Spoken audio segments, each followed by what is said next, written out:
Assalamualaikum warahmatullahi wabarakatuh. Nama saya Muhammad Rafara Safes dari jurusan Ilmu Kelautan angkatan 2018. Pada MK Botani Laut Dasar ini saya akan membahas mengenai tentang seaweed, yaitu lebih dikenal dengan rumput laut atau juga lebih dikenal dengan gulma laut, ganggang laut, dan banyak nama lainnya. Rumput laut merupakan salah satu sumber daya hayati yang terdapat di wilayah pesisir dan laut. Rumput laut, nama rumput laut sendiri itu menjadi rancu secara botani karena dipakai untuk dua kelompok tumbuhan yang berbeda. Dalam bahasa Indonesia sendiri, istilah rumput laut dipakai untuk menyebut baik gulma laut atau lamun. Yang dimaksud sebagai gulma laut itu adalah anggota dari kelompok vegetasi yang dikenal sebagai ganggang atau alga. Sumber daya ini biasanya dapat ditemui di perairan yang berasosiasi dengan keberadaan ekosistem terumbu karang. Di beberapa pantai di bagian selatan Jawa dan pantai barat Sumatera, gulma laut sendiri banyak ditemui hidup di atas karang-karang yang terjal yang melindungi pantai dari hempasan ombak yang menerpa. Dan juga rumput laut sendiri juga banyak hidup di sekitaran pantai barat Sumatera seperti pantai Lampung, pantai di sekitaran pantai Sumatera Utara, dan terutama juga banyak berada di perairan-perairan yang ada di Aceh. Selain hidup bebas di alam, beberapa jenis rumput laut juga banyak dibudidayakan sebagian masyarakat di Indonesia.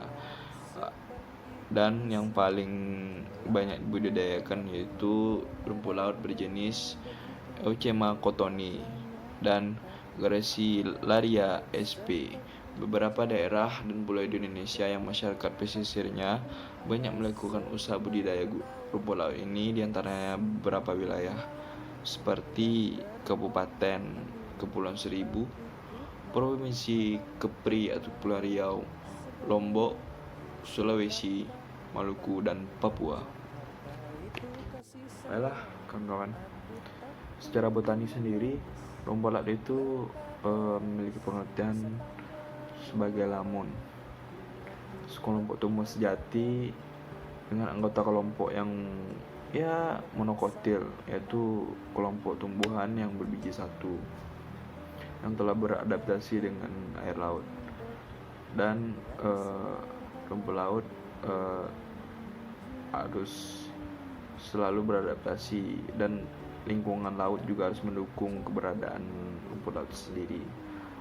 Lamun kurang berarti secara ekonomi bagi manusia, tetapi padang lamun menjadi tempat hidup yang disukai berbagai penghuni perairan laut dangkal di daerah Indonesia, yaitu daerah-daerah tropis.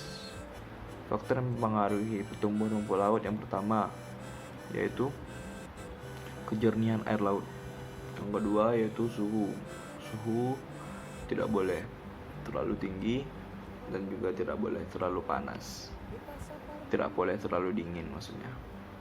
Yang ketiga yaitu arus laut atau arus ombak yang tidak besar, karena ombak yang begitu besar dan arus yang begitu deras akan menyebabkan pertumbuhan rumput laut menjadi terhambat karena tidak kuatnya menahan derasnya cobaan yang diberikan oleh ombak. Yang ketiga dan yang terakhir yaitu kedalaman laut sekitar 20 sampai 30 meter. Kedalaman ini membuat rumput laut bisa cepat berkembang dan bertahan menghadapi segala cobaan. Baiklah, hanya itu yang dapat saya sampaikan mengenai rumput laut sendiri. Mungkin bisa menambah ilmu dari kawan-kawan dan siapa saja yang mungkin mendengarkan dan menonton video saya. Dan kalau bisa kita harus membangun kesadaran bahwa tumbuhan seperti rumput laut, lamun, terumbu karang, dan lain-lain ini harus tetap dijaga, harus kita sayangi, harus kita cintai, dan tidak boleh merusaknya. Kita yakin semua ini adalah ciptaan Tuhan, kita harus menjaganya dengan baik karena ini hanya titipan agar bisa dinikmati oleh anak-anak kita nanti dan cucu-cucu kita, dan bisa kita ceritakan di hari itu nanti. Baiklah, hanya sekian pemaparan dari saya. Tadi yang kurangnya saya maaf. Wabillahi taufiq hidayah.